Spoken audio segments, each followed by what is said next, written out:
반복문입니다. 반복문은 이제 어떤 문장들을 어떤 조건이 만족할 때까지 여러 차례 반복하는 문이 되겠죠. 그래서 자바에는 C++와 마찬가지로 세 종류의 반복문이 있습니다. while, do while, for 이렇게 세 가지가 있고요. for는 이제 처음에는 이제 전통적인 for문만 있었는데 자바 5부터는 for each for문이라고 하는 또 다른 형태의 for문이 또 등장했습니다. 그래서 for문은 두 종류가 있습니다. 그리고 반복문의 기본은 조건문의 기본은 if문이에요. if문 갖고 모든 조건문을 우리가 작성할 수 있지만 스위치문으로 작성할 수 있는 거를 if문을 작성하면 오히려 성능이 떨어집니다. 그래서 스위치문으로 작성할 수 있는 건 if문 대신에 스위치문을 쓰는 게 좋은 형태이고 자바는 또 C++와 달리 스위치문이 여러 가지 형태로 개선이 되어 있습니다. 뭐 지난 얘기지만 이런 거 이거는 C++ 빨리 도입할 것 같은데 원래는 우리가 이제 이런 형태로 코딩을 했잖아요. 옛날에는 케이스 4 땡땡 케이스 6 땡땡 이렇게 했는데 이제 자바는 저 콤마를 이용해서 4, 6, 9, 11 저렇게 나열할 수가 있죠. 저건 되게 편리한 것 같고 오히려 C++ 스타일이죠. C++는 간결하고 효율성을 좋아하는데 자바가 먼저 도입한 것 같습니다. 그리고 자바는 추가적으로 이 스위치문에는 스위치 문만 있는 게 아니라 뭐가 있어요? 스위치 표현식이라는 게 있고 이 스위치 표현식에서 yield라는 키워드를 또 활용합니다. 그거는 이제 그 영상 보시면 나올 것이고요. 어쨌든 이제 그렇게 되고요. 뭔 얘기가 그렇게 갔냐. 그래서 이제 조건문에서는 if가 기본이고요. 그러면 반복문에서는 그 세 종류의 반복문 중에 while이 기본이에요. 모든 반복문은 while문만 있으면 다 작성할 수가 있는데 필요에 따라서 우리가 do while도 쓰고 이제 for 루프도 쓰게 됩니다. 근데 이제 반복문을 작성할 때 주의해야 될 점은 무한 루프를 주의해야 되겠죠. 만약 내가 잘못 작성해서 내 반복문이 무한 루프가 되면은 프로그램이 끝나지 않고 계속 그것만 반복하겠죠. 죽지도 않고 반복하게 됩니다. 무한 루프는. 이와 달리 비슷한 현상이 어디서 발생할 수 있냐면 재기 프로그램 할 때 무한 재기가 일어날 수가 있습니다. 근데 무한 재기는 죽어요. 궁극에는. 왜냐하면은 한 프로그램이 사용할 수 있는 스택 크기는 정해져 있어요. 그래서 무한 재기가 이루어지면은 스택을 계속 사용하다 보면은 사용할 수 있는 그 공간을 초과해서 사용해야 되기 때문에 죽어요. 근데 무한 루프는 안 죽고 그냥 계속 거기만 돌아가게 되겠습니다. 그래서 무한 루프가 되겠고 보통 이 이클립스 같은 경우에는 프로그램이 안 죽고 밑에 빨간 부분만 두고 아무것도 안 하고 있으면 그거는 무한 루프가 걸린 상태가 됩니다. 그럼 강제 종료시키고 이제 왜 무한 루프가 발생했는지 살펴봐야 되겠습니다. 반복문은 다 알겠지만 제어줄과 몸체로 구성이 되어 있고 제어줄에서 종료 조건을 제어하게 됩니다. 그런데 제어줄에서 종료 조건을 우리가 제어하지 않고 몸체에서 제어할 수도 있어요. 몸체에서 조건문과 브레이크를 이용해서 제어할 수도 있습니다. 그래서 이게 기본적인 while 루프이고요. 이제 예전 C에서는 이런 식으로 해서 무한 루프 프로그램을 많이 짰는데 이제 자바에서 이제 제어줄에서 제어를 그 종료 조건을 제어하고 싶지 않다. 브레이크를 이용할 거다. 그럼 이런 형태로 프로그램을 하시면 돼요. while true. 그러면 무한 루프가 된 거고 그럼 이 안에서 어떤 조건에 따라서 필요할 때 브레이크를 이용해 가지고 이 반복문을 끝내야 되겠죠. 물론 어떤 프로그램들은 무한 루프를 이용해서 프로그램 할 수도 있어요. 뭐 서버를 만든다. 서버는 이제 이런 예전에는 이제 무한 루프로 만들었고 지금은 조금 더 다른 방식으로 만드는데 예전에는 이제 서버 같은 거는 한번 실행하면은 계속 돌아가야 돼요. 그 서비스를 죽이지 않는 한 계속 돌아가는 거, 웹서버 같은 거, 뭐 이런 것들이 되겠죠. 그리고 이제 우리가 얘를 뭐 순서도로 나타내면 이런 식인데, 순서도를 나타내는 이유가 이 형태를 이해해야 이 while loop는 몸체가 한 번도 실행이 안 될 수가 있죠. 그렇죠? 왜냐하면 처음에 우리가 검사하는 건 조건을 먼저 검사해야 되겠고, 조건이 false이면은 몸체는 한 번도 실행이 안 되고 그냥 건너뛰게 됩니다. 그래서 while문은 몸체가 한 번도 실행이 안 될 수가 있습니다. 그와 달리 이 do while은 조건 그 제어줄이 끝에 가 있기 때문에 무조건 한 번 실행될 수가 있어요. 그래서 이 do while은 거의 안 써요. 거의 안 쓰고 언제 쓰이냐? 무조건 한 번은 실행된다는 거를 강조하고 싶을 때, 아니면 무조건 한 번은 실행되는 그런 어떤 반복문을 작성할 때에는 while 대신에 이제 do while을 이제 가끔 씁니다. 그래서 do while은 이제 그런 차이가 있는 거예요. 무조건 최소 한 번은 몸체가 실행된다. 그 특징이 강조하고 싶으나 이용하고 싶을 때 while 대신에 이제 do while문을 사용하게 되는 거고요. 그 다음에 for loop는 이제 제어줄이 제일 복잡하죠. 뭐 for each form은 조금 다른데, 전통적인 form은 제어줄이 세 가지 요소로 구성됩니다. init, condition, step. 그리고 얘를 순서도로 그리면 이제 요 형태가 돼요. 그래서 init 부분은 한 번만 실행되는 거고, init이 실행된 다음에 조건을 검사하게 되겠고, 조건이 true면 이제 몸체를 실행하게 되겠고, 몸체가 실행된 다음에는 마지막 스텝 부분이 실행이 됩니다. 그리고 그게 이제 반복이 되는 형태예요. 그래서 for문도 몸체가 while문과 마찬가지로 한 번도 실행이 안 될 수가 있고, 모든 for문은 이런 식으로 while문으로 바꿀 수가 있습니다. 그럼 얘랑 이 for문과 어떤 큰 차이가 있을까요? 얘랑 쟤랑 for문과 while문과 어떤 차이가 있죠? 간결성은 누가 더 좋나? for문이 더 낫죠. 왜냐하면 이 문장이 이 안으로 들어가 버리잖아요. 근데 간결성보다 더 좋은 점은 뭐냐면은, 보통 이 init에서 뭘 하냐면은 변수를 선언합니다.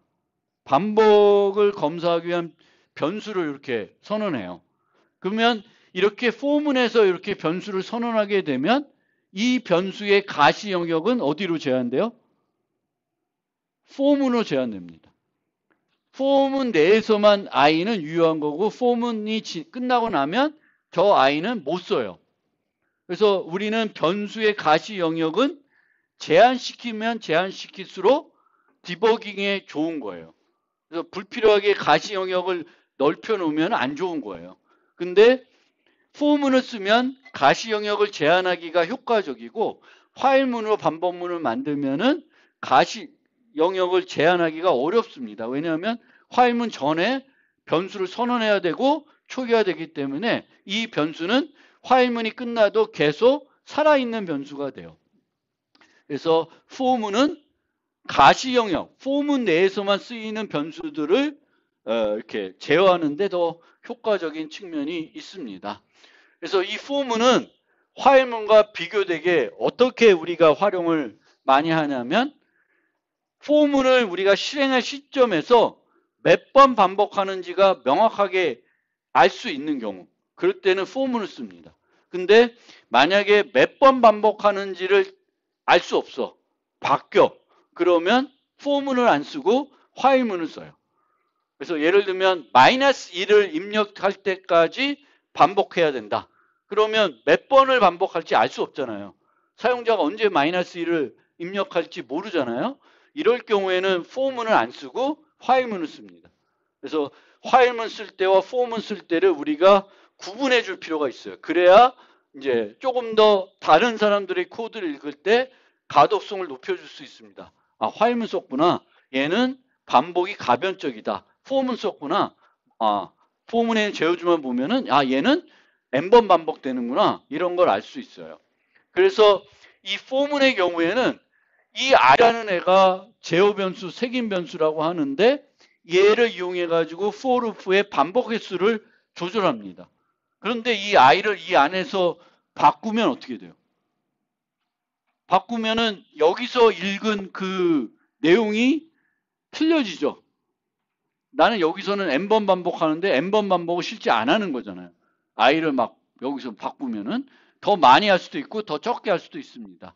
그럴 경우에는 for문을 안 쓰고 while문을 쓰는 게 가독성이 더 좋습니다.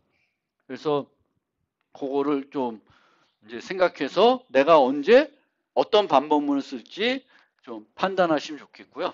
아까도 말했듯이 for문은 그 제어 변수, 그 반복을 제어할 때 쓰이는 변수의 가시 영역을 그 반복문 내로 제한할 수 있기 때문에 장점이 가지고 있어요. 그래서 이렇게 한 함수 내에서 for문을 여러 개를 쓴다고 해서 이때 I 쓰고 그 다음에 J 쓰고 이럴 필요가 없어요.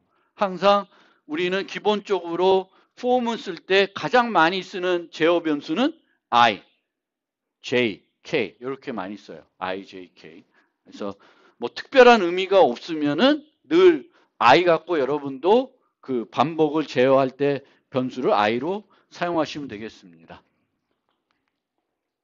그리고 이 for문은 요 세 가지 부분을 되게 복잡하게 작성할 수가 있는데 뭐 취향이지만 가급적인 복잡하게 작성하지 말고 그 제어 그 반복 횟수를 제어하는 그 애만 여기다 넣고 나는 애들은 이렇게 빼내는 건 좋습니다. 빼내는 게 더 가독성에 좋다고 합니다. 그래서 그런데 요 init 부분에서는 만약에 복합선언을 하면은 복합선언을 한다는 거는 변수를 선언하는데 변수를 하나만 선언하는 게 아니라 여러 개를 선언하는 거예요. 그럴 경우에는 이제 똑같은 타입의 변수를 여러 개 선언할 수가 있습니다. 근데 선언하지 않는 경우에는 여러 개의 변수를 콤마를 이용해서 초기화할 수도 있습니다. 근데 어차피 이렇게 하나 이렇게 하나 그렇게 바람직한 형태는 아니에요. 그러니까 복합 선언하고 초기화. 요때 쉼표랑 요때 쉼표는 조금 다른 거죠. 요 쉼표는 표현식을 여러 개를 구분하기 위한 쉼표고 요 쉼표는 변수를 구분하기 위한 거죠. 복합선언. 그래서 이제 서로 다른 타입의 변수는 포문에서 선언할 수는 없어요. init 부분에. 복합선언을 할 수 있지만 이제 여러 변수를 그 다른 타입의 변수를 선언할 수는 없습니다. 그래서 그렇게 좀 이해하시면 되겠고 요거는 참고해 주세요. 우리가 제일 많이 쓰는 형태는 요 형태가 되죠. n번 반복하고 싶다. 0부터 n인데 이퀄 n이 아니라 이렇게 n 쓰시면 그게 n번 반복하는 거죠. 그리고 이 형태를 가장 많이 쓰는 거는 이제 포문을 또 언제 많이 쓰냐면은 배열을 처리할 때 배열을 반복문을 처리할 때는 늘 보통 색인이 필요하고 색인은 0부터 시작하니까 이제 요 형태로 많이 씁니다. 요 형태. for i는 0부터 i는 뭐 사이즈까지 그러면 배열에 있는 요소들을 하나씩 차례대로 방문하는 형태가 되겠습니다. 그 다음에 이제 반복문을 작성할 때 이제 break와 continue를 쓸 수 있고 break는 반복문에서만 쓰이는 건 아니고 어디서 또 쓰여요? 스위치문에서도 쓰이죠. 스위치문에서도 쓰이는 거예요. 그래서 이 break는 항상 그 브레이크 문이 들어있는 문을 종료시킵니다. 스위치문을 종료시키거나 반복문을 종료시켜요. 그런데 그렇고요. continue는 반복문에서만 쓰이는데 어떤 사람들은 이 continue가 루프의 시작으로 다시 간다고 생각하시는 분이 있는데 그거는 조금 틀린 얘기고 몸체에서 continue를 만나면 어디로 가요? 루프의 끝으로 갑니다. 근데 while문의 끝에는 아무것도 없죠. 그럼 어디로 가? 다시 조건을 검사하는 형태로 되고요. 여기서는 두 while에서 끝에 뭐가 있어? 조건이 있죠. 그래서 조건으로 가는 거예요. 그 다음에 여기서는 컨티뉴를 만나면 어디로 가요? 끝이니까 끝에 뭐가 있어? 스텝이 있는 거예요. 스텝으로 하는 거예요. 그러면 이 세 가지 문에서 통일되게 얘기하려 그러면 컨티뉴는 루프의 시작으로 가는 게 아니라 어디로? 루프의 끝으로 가는 거예요. 끝으로. 여 위치에서 만난 컨티뉴 위치에서 나머지 다 스킵하고 루프의 끝으로 갑니다. 그러면 컨티뉴는 이제 화일문에서는 맨 앞으로 갈 테고 두 화일에서는 조건식으로 할 거고 포문에서는 스텝 부분으로 가는 형태가 되겠습니다. 그 다음에 이제 이 브레이크나 컨티뉴는 자기가 소속된 가장 안쪽에 있는 반복문만 종료하거나 그거의 끝으로 가요. 근데 이중 포문을 쓰거나 이중 반복문을 쓸 때 전체를 다 종료하고 싶을 수가 있어요. 얘만 종료시키는 게 아니라 이 화일까지 다 종료시킬 수가 있어요. 그래서 그걸 위해서 이제 자바에서는 뭘 도입했냐면 브레이크 레이블이라는 거가 있습니다. 그래서 반복문에서는 브레이크 레이블을 써가지고 쟤를 언제 쓰냐? 중첩된 반복문에서 안쪽에서 전체를 아니면 그거보다 밖에 있는 반복문을 종료시키고 싶을 때 브레이크 레이블을 씁니다. 근데 여기서 주의해야 될 거는 만약에 C++에서는 또는 C에서 이거 하고 싶으면 어떻게 할까? 뭘 써요? 브레이크 레이블 대신에 뭘 써요? C나 C++에서 이걸 하고 싶다. 그럼 뭘 써? goTo를 쓸 수 있습니다. goTo 레이블. 그러면 이때 레이블은 어디다 붙여줘요? C++에서. 여기다가 붙여요. 요 뒤에다가. 그러면 여기서 여기로 뛰는 거예요. 근데 이 컨티뉴문은 브레이크 레이블은 자바에서는 이 레이블을 어디다 붙이냐면은 종료시키고 싶은 반복문 앞에다 붙입니다. 그럼 얘가 브레이크 레이블 하면 얘를 브레이크하라는 거예요. 얘를 끝내라는 거예요. 화일을. 그래서 요 위치가 C++ 고트를 이용해서 중첩 포문이나 중첩된 반복문을 종료시켰을 때 많이 썼던 사람들은 위치가 다르니까 주의하셔야 됩니다. 저 위치가 여기다 붙여야 되는 거예요. 여기다가. 그래서 그게 있고요. 반복문 작성 팁 드리면 요거는 제가 설명드렸어요. 가장 기본은 화일문.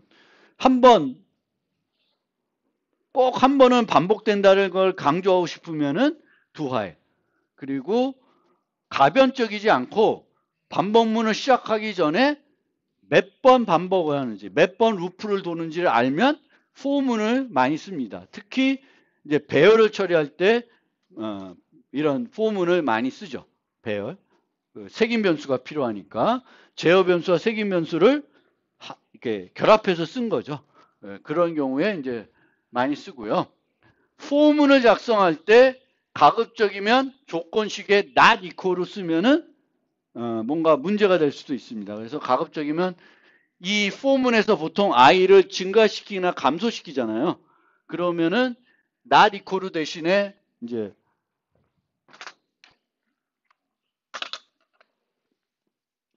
이런 형태로 등호를 써주시면 증가하다 보면 언젠가는 n보다는 커지겠죠. 근데 이 경우에는 n이 짝수가 아니면 not equal n이 될 수가 없겠죠.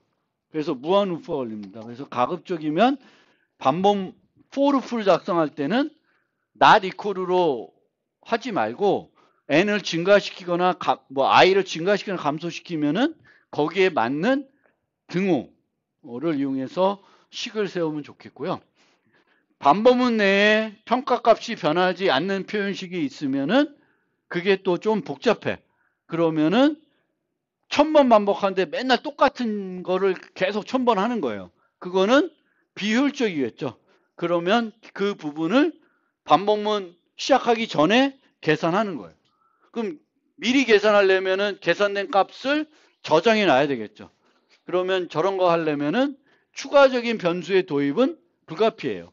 그래도 저 경우에는 공간 복잡도가 조금 늘어나더라도 이제 저렇게 똑같은 값을 1000번 아주 많이 반복하는데 똑같은 것을 계속하는 거는 바람직하지 않고요.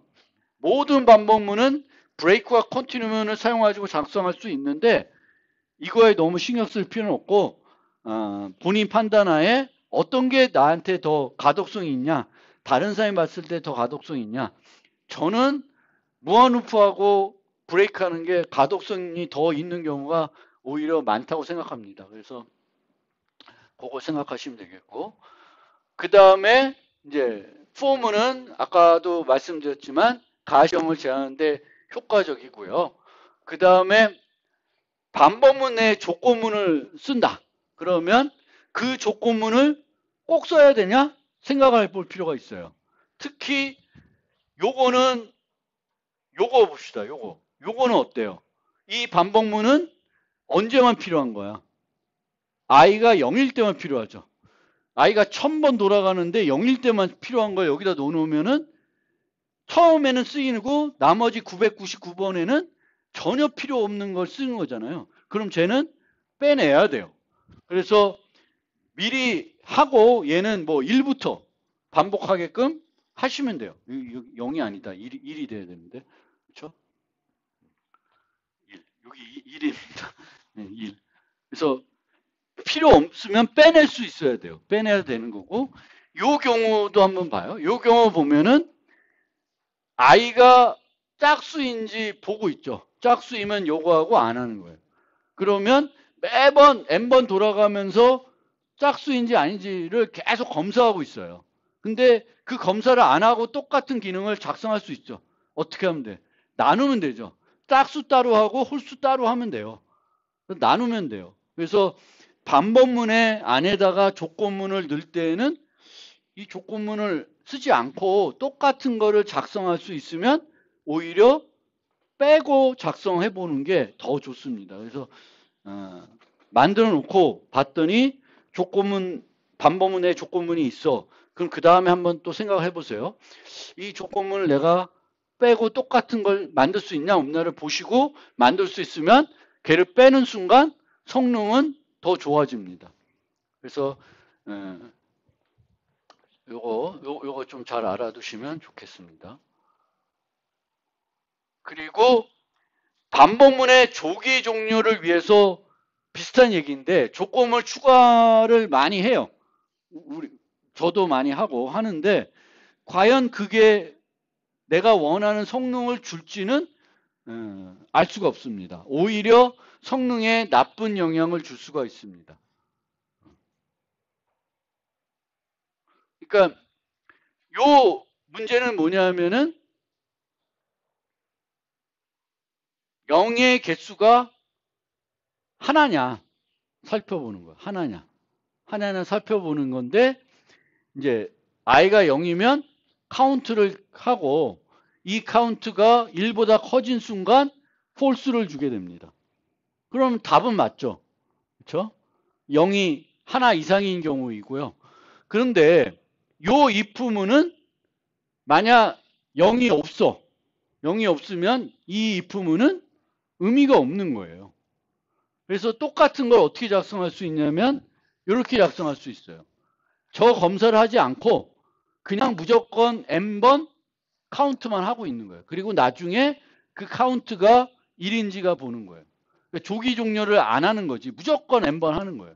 근데 이게 우리가 테스트 데이터가 여러 개가 들어올 텐데 많은 경우에는 얘가 불필요한 비용이 될 수가 있어요. 그래서 조기에 되게 여러 번 반복해야 되겠고 요 조건이 만족하면은 그 끝까지 안 가고 중간에 끝낼 수 있어요. 그렇다 하더라도 그 끝내는 걸 위해서 어떤 조건식을 추가하는 순간 그 조건식은 만약에 최악의 경우에는 n번 반복하는데 의미 없는 조건문일 수 있습니다. 그래서 잘 생각해 가지고 오히려 그냥 간결하게 조건을 따지지 않고 끝까지 그냥 n번까지 하고 끝나고 나서 판단해 보는 게 더 효과적일 수 있습니다. 그래서 너무 이거 보니까 일찍 끝낼 수도 있는 것 같아. 그렇다고 일찍 끝내지 않는 것이 꼭 일찍 끝낼 필요 없이 그냥 안 끝내고 그냥 끝까지 가고 뭔가 확인하는 그런 게 더 효율적일 수 있습니다.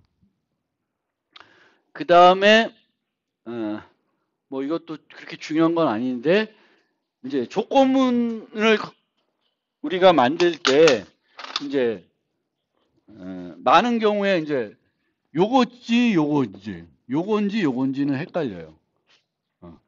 얘를 써야 되는데 얘를 쓰지는 않아요, 여러분들이. 얘를 써야 되는데 이거 쓰고 막 이러진 않아요. 근데 얘를 써야 되는데 얘를 쓰거나 얘를 써야 되는데 얘를 쓰는 거예요. 그런데 이렇게 되면은 반복문이 그러니까 한 1000번 돌아야 되는데 100번 돌고 끝내고 뭐 이런 실수는 안 해. 근데 1000번 돌아야 되는데 999번 도는 거예요. 아니면 1001번 도는 거예요. 그래서 그런 문제를 뭐라고 얘기하냐면 off by one error. 한 끗 차이 오류라고 해요. 아니면은 fence post error라 그래요. 똑같은 말이에요. fence post는 여기 보면은 이 포스트가 몇 개 있어요. 펜스는 몇 개예요? 2개인데 포스트는 몇 개예요? 3개죠. 그렇죠? 그림에 보면 하나 차이가 나요. 근데 그걸 착각해 가지고 이제 프로그램 하는 거예요. 그거를 우리가 fence post error, off by one error 이렇게 얘기합니다. 근데 걔가 어디서 발생하냐면 요 조건 아니면 어떤 초기 값을 이어를 0이 아니라 1로 세팅해야 되는데 잘못 세팅했을 경우에 이제 발생하는 문제들입니다. 그래서 이런 문제들은 이제 테스트 데이터 갖고 검사를 해보면 어떤 게 맞는지 충분히 확인해 볼 수가 있습니다. 그래서 이 테스트 데이터를 요 조건식을 확인할 때에는 가장 간단한 거 갖고 확인해 보면 돼요. 이자율을 계산하는데 이자율이 50%될 일은 없죠. 그래도 50%도 값은 맞게 나와야 되겠지. 심지어 100%로 잡아놓고 검사할 수도 있습니다. 왜냐하면 얘가 맞는지 보려 그러면은 요쪽 값과 요쪽 값이 같은 경우를 테스트해 봐야 돼. 근데 같은 경우를 테스트해 보려 그러면은 이자율을 100% 놓고 100으로 놓으면 그 다음에 이제 값이 200이 됩니다. 그래서 정확하게 이코로 되는 상황이 나와요. 그래서 현실성이 없는 것도 가지고 우리가 테스트 데이터를 이제 이용해서 검사를 해보시면 됩니다. 그 다음에 이제 루프 앤 하프 프로블럼이라는 게 있습니다. 그러니까 루프 앤 하프 프로블럼은 중단을 어디서 해야 되냐면 몸체 중간에서 해야 된다는 거예요. 그래서 루프 앤 하프 프로블럼의 경우에 그러니까 우리가 문제가 이거예요. 마이너스 1이 입력될 때까지 정수를 입력받은 정수의 평균을 구해라. 이렇게 돼요. 그러면 프로그래밍을 생각하지 말고 내가 만약 한다 그러면 순서가 어떻게 돼? 정수 입력. 마이너스 1인지 검사. 3. 합계. 이거를 계속 반복하는 거잖아요. 내가 할 일을 생각하면. 그러면 내가 할 일이 이거면 그냥 이대로 작성하는 거예요. 굳이 브레이크를 안 쓰겠다고 해서 다르게 작성하면은 오히려 이런 식으로 어떻게 돼? 코드가 중복될 수도 있고, 뭐 억지로 이렇게 변수 하나가 추가가 될 수 있습니다. 그래서 내 머릿속으로 한번 내가 해야 될 일을 생각했는데 이런 식이에요. 그럼 이런 식이면 언제 종료할 수 있어요? 이 중간에 종료할 수가 있죠. 그럼 어떻게 짜면 돼? 얘는 무한 루프로 짜는 거예요. 무한 루프로 짜고 if문으로 검사해서 브레이크를 이용해서 종료하면 돼요. 그래서 이런 식으로 무한 루프로 만들고 정수 입력받고 이 n이 마이너스 1인지 보고 마이너스 1은 브레이크고 아니면은 이제 입력받은 거의 개수랑 합계를 계산하면 돼요. 이게 더 가독성이 있지 이런 것보다는 훨씬 이런 거에 더 좋아요. 물론 라인 수를 줄이기 위해서 막 이런 식으로도 작성할 수도 있지만 저는 이렇게 하는 거 추천드리고 항상 변수를 그 가시 영역을 제한할 수 있으면 얘처럼 요 n이라는 변수도 밖에다 선언하는 게 아니라 이 n은 어디서만 쓰여요? 화해문 내에서만 쓰이는 거죠. 그럼 화해문 내에서 선언하고 쓰는 게 좋습니다. 변수의 가시 영역은 제한하면 제한시킬 수 있으면 제한시켜야지 우리가 코드를 분석할 때 조금 더 편해집니다. 그래서 이게 루프 앤 하프 프로그램이고, 이제 여기에 나온 거는 이제 두 가지 기사가 있는데, 뭐냐면은 요 기사는 이제 반복문 좀 그만 짜라. 반복문으로 짜지 말고 다르게 짜라. 라고 하는 얘기고요. 여기서는 이 얘기가 틀렸다라는 얘기를 하고 있습니다.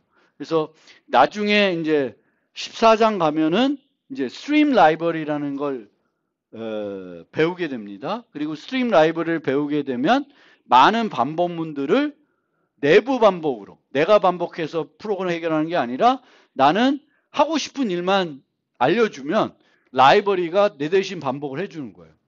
그래서 이제 성능은 얘보다는 얘가 더 좋을 수 있어요. 지금처럼 짜는 게.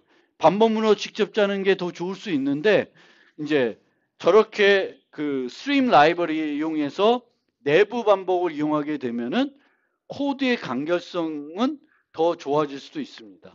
그래서 저런 얘기가 있으니까 한 번쯤 알아두시면 되겠고, 기본입니다. 반복문, 조건문 이런 것들. 그래서 그렇습니다. 네, 여기까지 설명드리고